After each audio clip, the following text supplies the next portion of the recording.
ሰላም ጤና ይስጥልን ተመልካቾቻችን እንደምን ዋላችሁ እንደምን አመሻችሁ ከአንከር ሚዲያ ዝግጅት ክፍል ያክብሮት ሰላምታችንን እናቀርባለን። ዘመቻ አንድነት ዛሬ 6ኛ ቀኑን ነው። ባለፉት 5 ቀናት በተለያዩ የአማራ ክልል አካባቢዎች ከፍተኛ ውጊያዎች ሲደረጉ እንደነበርና የአገዛዙን ወታደራዊ አቅም በማንኮታኮት ደረጃ ትልቅ ውጤት መመዝገቡን በየቀኑ በመናቀርበው ዘገባ መግለጻችን የሚታወስ ነው። ዛሬ 6ኛ ቀኑ ላይ ምን ተግባራት ተከናወኑ፣ በየትኞቹ አካባቢዎች ውጊያ ተካሂደዋል፣ ይህንንና ሌሎች መረጃዎችን ሊያቀብለን የዘውትር ተሳታፊያችን መስመር ላይ ይገኛል። ወደሱ ማመራው በቅድሚያ ግን ዛሬ በሰፊው መነጋገሪያ ስለሆነው ስለ ተማሪ ብርቱካን ተመስገን የደምቢዶሎ ዩኒቨርሲቲ ተማሪ ከነበረችና ከ17ቱ ከታገቱት ተማሪዎች መሃል አንዷ ስለሆነችው በቅርቡ በኢቢኤስ ቴሌቪዥን ላይ ታሪኳ ስለተነገረላት ተማሪ ይሆናል የምናነሳው። በዚህ ጉዳይ ላይ አጭር አስተያየት ሰጥተን ወደ ዕለቱ 6ኛ ቀን የውጊያ ውሎ እንሄዳለን። በጣም ነው ማመሰግነው። እንደው ከዚች ተማሪ ከደረሰባት እንነሳና ሰፊ መነጋገሪያ ሆኗል። ዛሬ ኢትዮጵያውያን በየትኛውም የዓለም ጥግ ያሉ ስለዚች ተማሪ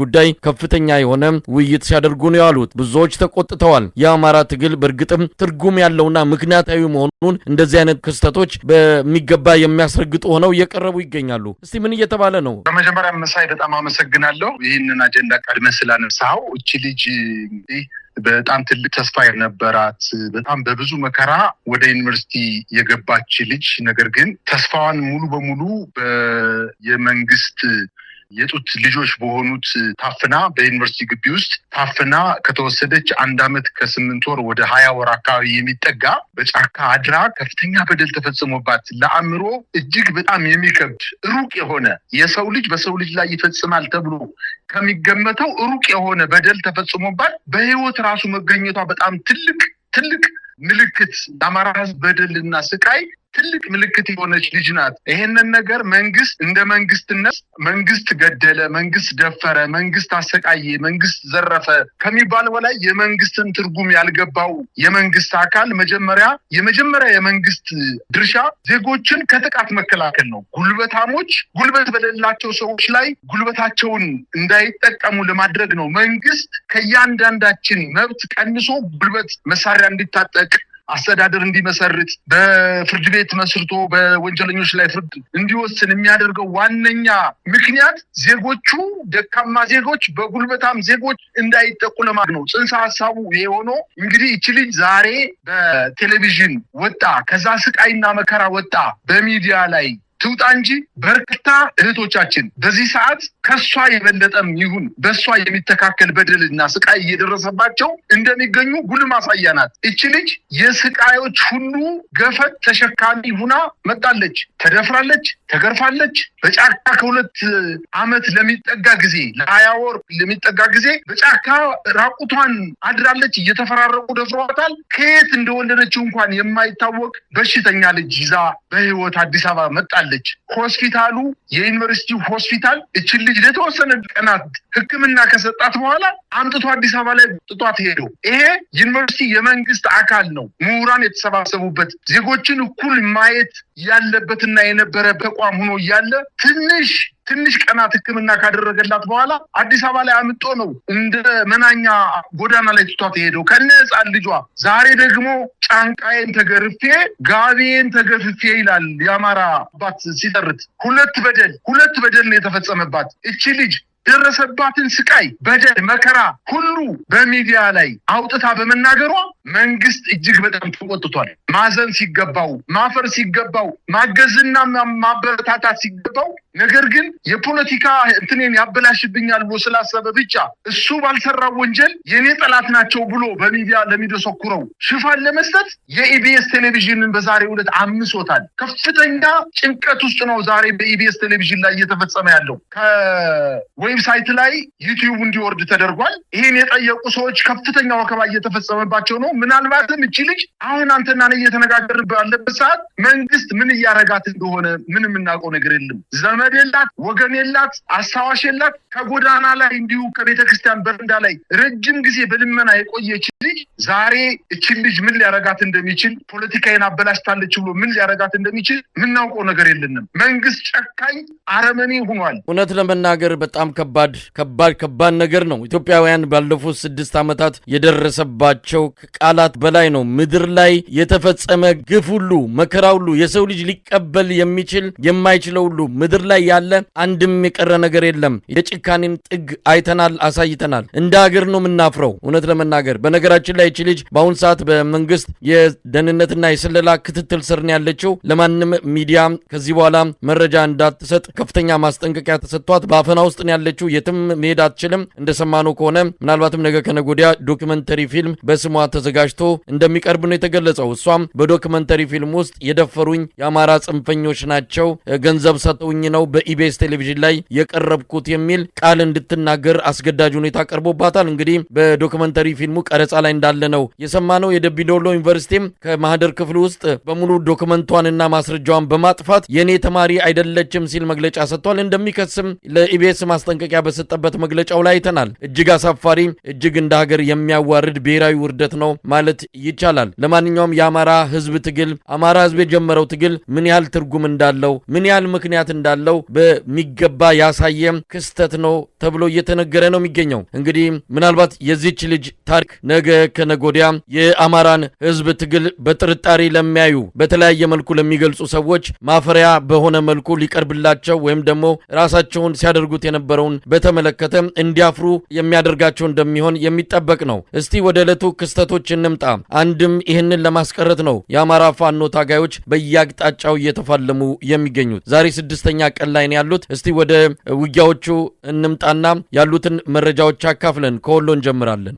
አመሰግናለሁ መሳይ። እንግዲህ የአማራ ፋኖ የዘመቻ አንድነት በአራቱም ክፍለ ሀገሮች በተጠናከረ ሁኔታ ለ6ኛ ቀን ቀጥሎ ውሏል። በየዕለቱ በከባባድ የውጊያ አውዶች ላይ የፋኖ ኃይሎች ትልልቅ ድሎችን እያስመዘገቡ ይገኛሉ። ለምሳሌ በወሎ ብንነሳ የአማራ ፋኖ በወሎ 6ኛ ቀኑን በያዘው የዘመቻ አንድነት የማጥቃት እንቅስቃሴ ጠንካራና ከፍተኛ ወታደራዊ ልምድ አለው የተባለውን የአገዛዙን ጥምር ጦር አሰልፎ በከባድ መሳሪያ የታገዘ የከለላ ወረዳ ከተማን የሆነችውን ወርቄን ከፋኖ ኃይሎች መልሶ ለመንጠቅ ከፍተኛ ወታደራዊ ዘመቻ አድርጎ በፋኖ ኃይሎች መልሶ ማጥቃት ክፉኛ ተመቶ ተበታትኖ ወደ መጣበት መመለሱ ተገልጿል። እንደዚሁም በሰሜን ወሎ በሀብሩ ወረዳ በሁሮ ከተማ ቀበሌ 8 እና 9 እንደዚሁም በራያ ቆቦ ቀዩ ጋራ አካባቢ በፋኖ ኃይሎች እና በአገዛዙ ጥምር ጦር መካከል በተደረገ ከፍተኛ ውጊያ የፋኖ ኃይሎች የበላይነትን በመያዝ የውጊያ ቀጠናውን በመቆጣጠር በአገዛዙ ጦር ላይ ከባድ የሰብአዊና ወታደራዊ ኪሳራ ማድረሳቸው ከስፍራው ለአንከር ሚዲያ የደረሰው መረጃ አመላክቷል። በጣም አመሰግናለሁ። እንግዲህ ቀደም ሲል የወሎን የ6ኛ ቀን አውደ ውጊያ ውሎ ነው እየሰማ ነው። ወደ ጎጃም ኒድ በበርካታ ቀጠናዎች ነው ጎጃም በ6ኛ ቀኑም እንደዚሁ ውጊያዎች ሲደረጉ ያሉት። እውነት ነው መሳይ። የጎጃም ትግል እንግዲህ ጠቅላይ ሚኒስትሩ እንዳለው ጅብ ቆዳ ይዘው ወይም ጥንቆላ አስጠንቁለው በዲያቆናትና በቆሎ ተማሪዎች የጥይት መከላከያ አድርገው ያለው ምን ያህል እንዳሳመመው የጎጃም ፋኖ ትግል ምን ያክል እንዳሳመመው በፓርላማ ተገንቶ ከአንድ ጠቅላይ ሚኒስትር የማይጠበቅ ንግግር እንዳደረገ ይታወሳል። የፋኖ ኃይሎች በተለይ በዋናነት በጎጃም የዘመቻ አንድነት 6ኛ ቀን የማጥቃት ዘመቻ በተለይ በሰሜን ጎጃም አቸፈር ወረዳ ዛሬ ጠዋት ጀምሮ በአገው ምድር ክፍለ ጦር ስር የሚገኘው የቢትወደድ አያሌው መኮንንና የአቤ ጉበኛ ብርጌዶች በሊበን ከተማ በጋራ በወሰዱት እርምጃ ከባድ የማጥቃት ዘመቻ ከተማዋን ሙሉ በሙሉ በመቆጣጠር በከተማዋ ሰፍሮ በነበረው አገዛዙ ጦር ላይ ከፍተኛ ጉዳት ደርሷል። በዚህም አንድ ከፍተኛ ወታደራዊ አመራርን ጨምሮ 46 የመከላከያ ሰራዊት አባላት ሲገደሉ 26ቱ ቆስለዋል። 24 ክላሽንኮቭ መሳሪያ ሲማረክ 2 ወታደራዊ ፓትሮሎች ተቃጥለዋል። ይህ በዚህ ውጊያ ያገዛዙ ወታደራዊ አመራሮች ሲጠቀሙበት የነበረው 2 ላፕቶፕ በፋኖ ቁጥጥር እጅ ገብቷል። ይሄ የሚያሳየው በተለይ አሁን እኛ ከባድ መሳሪያዎችን የቆሰለውን የሞተውን ብቻ ሳይሆን ላፕቶፕ በወታደራዊ ከፍተኛ ማዕረግ ደረጃ ያሉ ወታደራዊ አመራሮች የሚይዙት ሆኖ እነዚህ ወታደራዊ አመራሮች ላፕቶፓቸውን ይዘው እንኳን ማምለጥ እንዳልቻሉ የሚያሳይ ምልክት መሆኑን አድማጭ ተመልካቾቻችን ሊገነዘቡት እንደሚገባ ነው። ይህንን የተመታ የአገዛዙን ጦር ለመታደግ ከዝብስት የተነሳው ጦር ደግሞ አሹዳ ከተባለ ቦታ ላይ ፈንጂ በማጥመድና ደፈጣ በመጣል 11ዱን ሲገሉ 10ሩን ማቁሰል ችለዋል። ሌላ አቅጣጫ የአብይ አህመድ ጦር ሊበን ሲጓዝ የባህር ዳር ብርጌድ ጊዮን ሻለቃ ከጭንባ ወጣ ብሎ በሚገኝ ስፍራ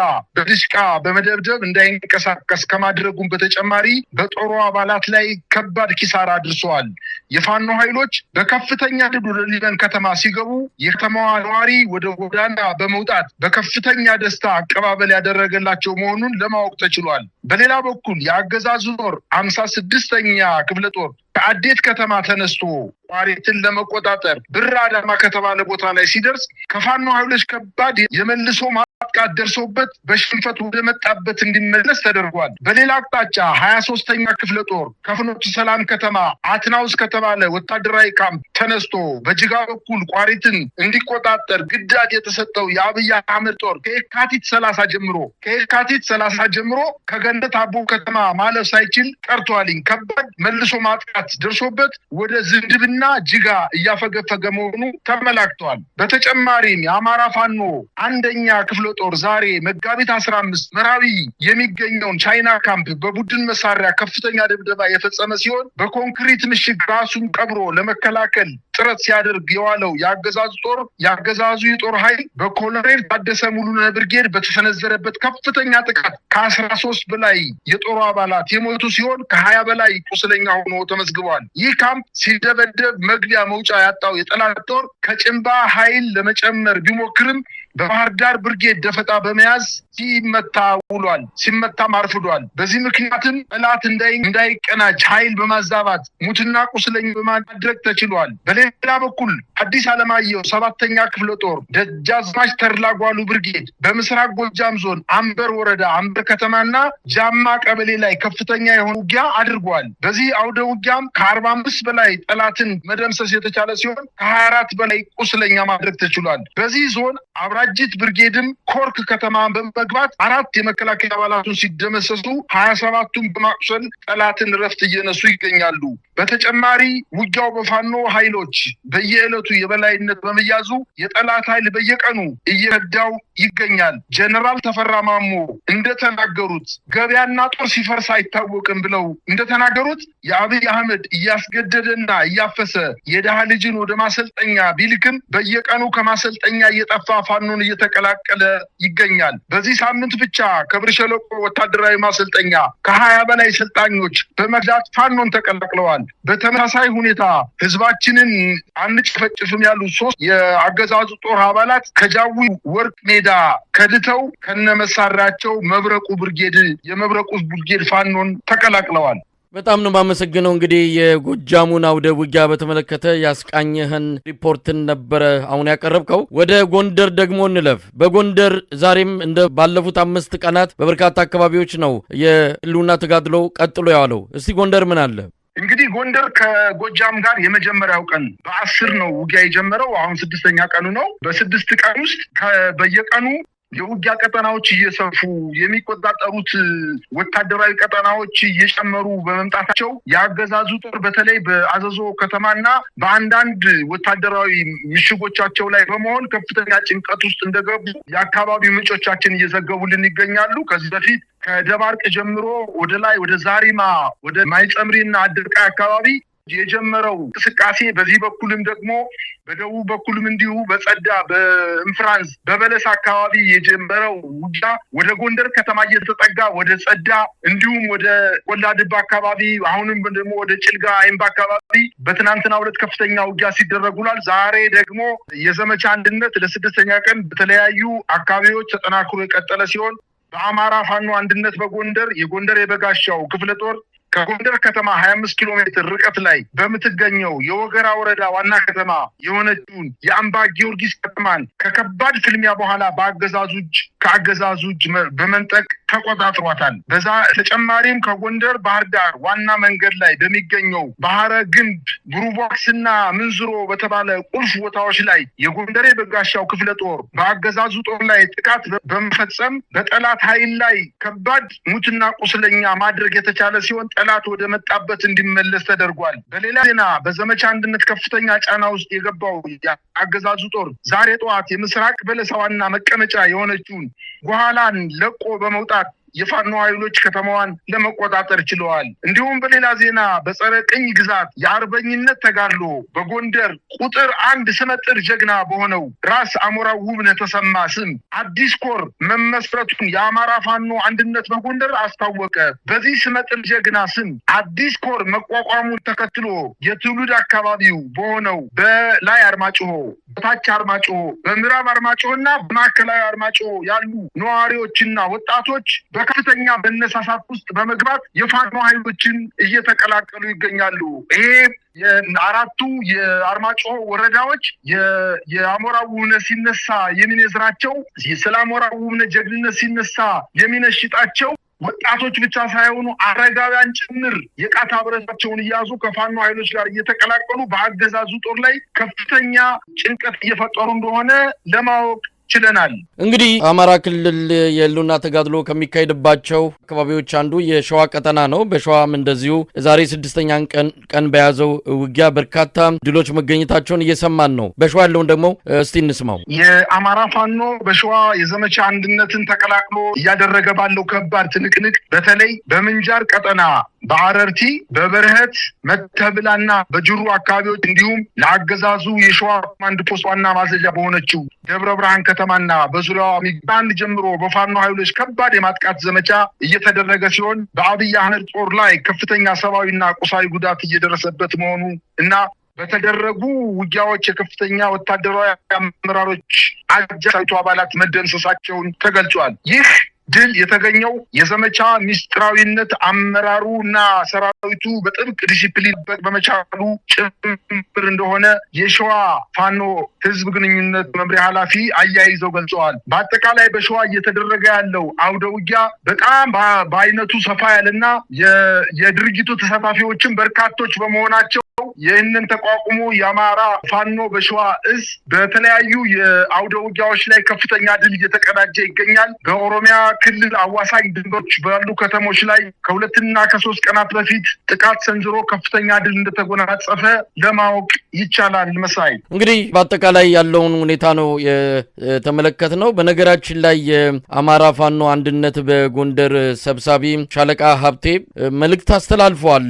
ምናልባት መልእክቱ ጠንካራ ይመስላልና ምንድነው ሻለቃ ሀብቴ ያለው? እንግዲህ እየተደረገ ባለው ከፍተኛ ትንቅንቅ ለጎንደርና ለጎንደር ፋኖ አንድነት ብቻ ሳይሆን አጠቃላይ ለአማራ ፋኖና ለመንግስት ለሚኒሻው ለአድማ ብተናው የአማራ ፋኖ አንድነት በጎንደር ሰብሳቢ የሆነው ሻለቃ ሀብቴ ወልዴ አማራ ፋኖ 6ኛ ቀኑን ስለያዘ ዘመቻ አንድነት ድሎች ቀጣይ ተግባሮችና ከህዝባቸው የሚጠበቀውን በመዘርዘር ወቅታዊ መግለጫ መስጠታቸው ወታደራዊ ዘመቻ የአብይ አህመድ ስልጣን አስጠባቂ ሰራዊት ላይ ከፍተኛ ሰብአዊና ቁሳዊ ጉዳት መድረሱን እና በክልሉ በርካታ ቦታዎችን በሸፈነው እየተካሄደ ባለው ወታደራዊ ዘመቻ የአብይ አህመድ ስልጣን ከፍተኛ ሰብአዊና ቁሳዊ ጉዳት መድረሱንና በክልሉ በርካታ ቦታዎችን በሽንፈት እየለቀቀ መሆኑንና ከተገኘው ወታደራዊ ድሎች በላይ በአማራ ህዝብ ጥላ ስር በመሆን ከፍተኛ ተጋድሎ እያደረገ የሚገኘው የፋኖ አንድነት እንዲላላ ያለ ረፍት ለነበረው ኃይሎች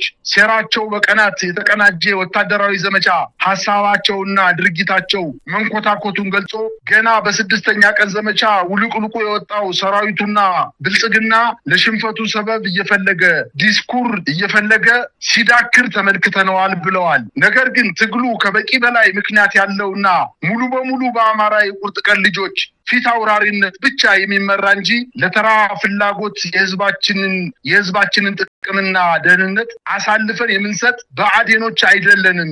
ይልቁንም ትግሉን በቆቅ ንቃት እና በንስር ዓይን የምንመለከተው እንደሆነ ጠላቶቻችን ሊያውቁት ይገባል በማለት ያገዛዙ የቅጥፈት አንደበቱ እስኪቆምና ብሎም እስኪገረሰስ ትግላችንን ተጠናክሮ የሚቀጥል መሆኑን ለህዝባችን እናረጋግጣለን ሲሉ ተናግረዋል። ይህን መግለጫ የሰጡት በዋነኝነት ያገዛዙ ኃይል በሰሞኑ 6 ቀናት የደረሰበትን ከፍተኛ ሽንፈት መዋጥና መቀበል ባለመቻሉ ሰበብ እየፈለገ አንዴ የትግራይ ጀነራል የሚመራው ኃይል ነው፣ አንዴ ደግሞ ደምስሰናቸዋል፣ ከእንግዲህ በኋላ ጉልበት የላቸውም እያለ ከእንደ ጅዋጅዌ ከግራ ወደ ቀኝ እየተንቀሳቀሰ መልስ የሚሆነውን ነገር አጥቶ እየተጨነቀ ባለበት ሰዓት ይሄ ነገር አማራ ጀግኖችን የወለደ ህዝብ ነው፣ ወታደራዊ አመራሮች ያሉት ወታደራዊ ተዋጊዎች አሉት፣ የህዝብ ድጋፍ ያለው የፋኖ እንቅስቃሴ ማንም የሚመራውና ለጊዜያዊ ጥቅም ብለን አሳልፈን ህዝባችንን ለሌላ ኃይል ማንሰጥ መሆናችንን ለመግለጽ ነው ሲሉ አያይዘው የገለጹ መሆናቸውን ተመላክቷል። መሳይ እንግዲህ በአጠቃላይ ያለውን ሁኔታ በተመለከተ ነው። እንግዲህ 6ኛ ቀኑ ነው። አገዛዙ በከፍተኛ ሁኔታ የተደናበረ ያለበት እንደሆነ መረጃዎች ያሳያሉ። ለዚህም በተለያዩ አካባቢዎች ያሉትን ጦሮች ሜካናይዝድ ኃይሎችን በኢትዮጵያ አየር መንገድ ወደ ባህር ዳር እያስጠጋ ይገኛል። ባህር ዳርም ከመኮድ ከመከላከያ ኮንስትራክሽን ድርጅት ወደ ተለያዩ የአማራ አካባቢዎች ስምሪት የተሰጣቸው እንደሆነ ነው የሚገለጸው። ነገር ግን የገባው ሲመለስ እንዳልታየ በወጣበት የሚቀርበት ሁኔታ ነው የሚስተዋለው። ለማንኛውም የመደናበሩ ሁኔታን በግልጽ በተለያዩ መድረኮች እያየን እንገኛለን። እስቲ በመጨረሻ ምን ማለት ይቻላል?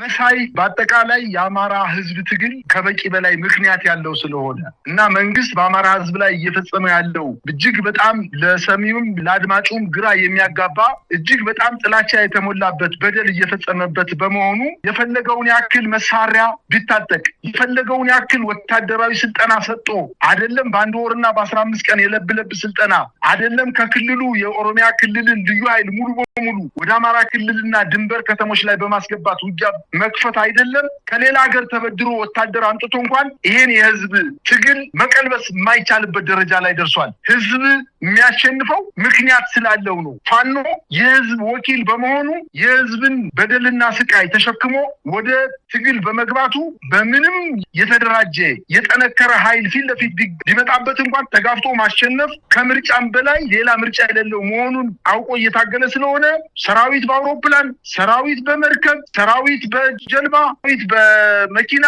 ሰራዊት እግረኛ ከባባድ መሳሪያዎችን ጭኖ የአማራ ክልል ላይ በ15 ቀን ውጊያ እንጨርሳለን ብሎ የገባው ኃይል አሁን 2 ዓመት ሆኖታል። ይሄ ነገር መንግስትን ሊያነቃው ተሸነፈ ምልክት ሊሰጠው ሲገባ አሁንም ካፈርኩ አይመልስኝ ብሎ ወደ ክልሉ የኢትዮጵያን ህዝብ ለ15 ቀን እያሰለጠነ ያለ ምክንያት እየወሰደ ከሆነ የሚመለስ ሰራዊት እንደሌለ አውቆ ከወዲሁ የመንግስት ተብዬው ኃይል ከአማራ ክልል ተገዶ የሚወጣ መሆኑን ምልክቶችን እያየን ነው። የአማራ ህዝብ እየደረሰበት ባለው ሞት፣ ዘረፋና አስገድዶ መደፈር ከበቂ በላይ ምክንያት ያለውና የማይቀለበስ መሆኑን ከዚች ከደምቢ ዶሎ ዩኒቨርሲቲ ተማሪ እንኳን ብዙ ትምህርት መውሰድ የሚችሉበት ብዙ ጉልበትና ኃይል ሊያገኙበት የሚችሉበት ምክንያት ፋኖዎች አላቸው። ይሄን ተከትሎ ቁጭትና ንዴት ብልቀት ያለበት የፋኖ ኃይል የዚችን ምስኪን ተስፋ የነበራትን ገና አድጋ ያልጨረሰች እንቆቅላ ወጣት ልጅ የደረሰባትን በደል ለመበቀል እንኳን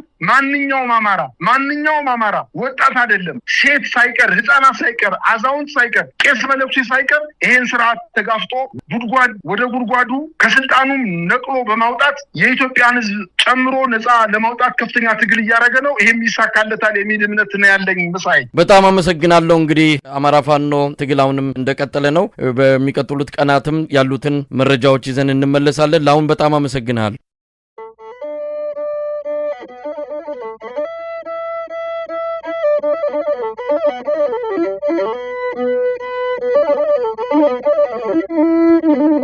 Thank you.